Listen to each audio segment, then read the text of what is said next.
join us for another autocar drag race. This time it is supercar versus superbike.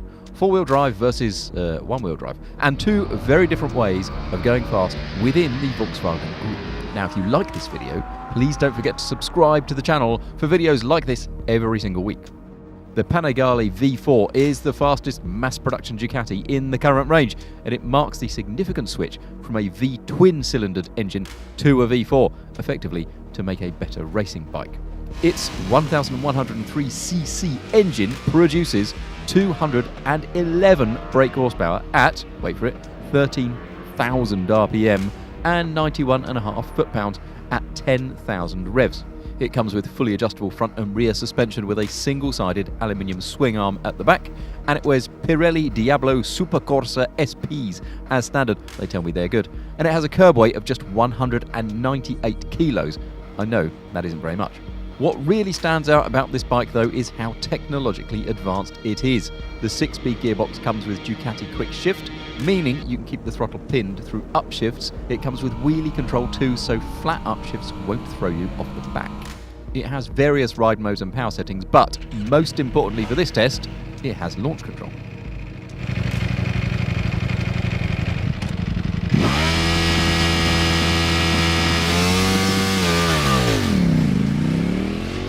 This V4 is not the V4S. The S would be 3 kilograms lighter, but we've gone for what you would call the standard model in each manufacturer's range. So likewise, we have an Audi R8 V10 and not the V10 Plus. So in this form, it develops 540 brake horsepower at 7,800 revs and 398 foot-pounds at 6,500 from its 5.2 litre V10.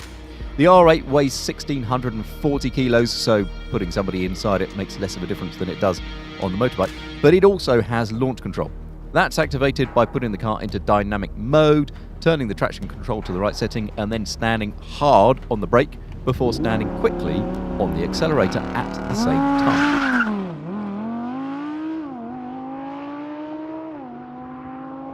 So here it goes.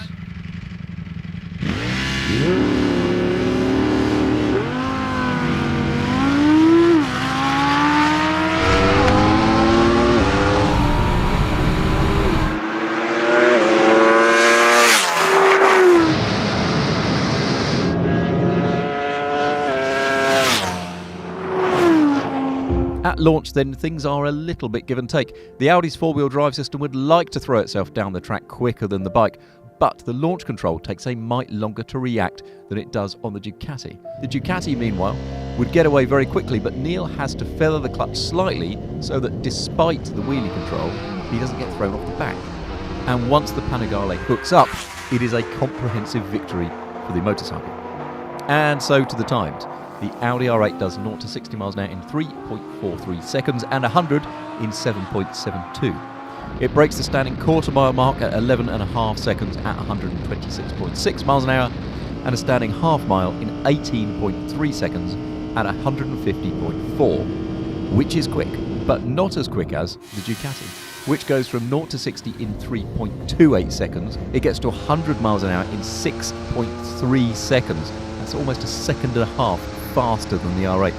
It'll do a standing quarter in 10.84 seconds at 142 miles an hour and a standing half mile in 16.46. But we carried on beyond the half mile. Well, I mean, Neil did because he's braver than I am.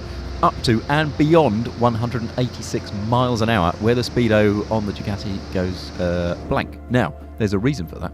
When Suzuki launched the Hayabusa in 1999, it exceeded 310 kilometers an hour, that's 190 miles an hour, and fears of a European or regulatory crackdown led motorcycle manufacturers to kind of agree with each other that they wouldn't make anything that went any faster than 300 kph, which is 186, except that you'll note the Ducati is still accelerating and there's about 1200 RPM still to go.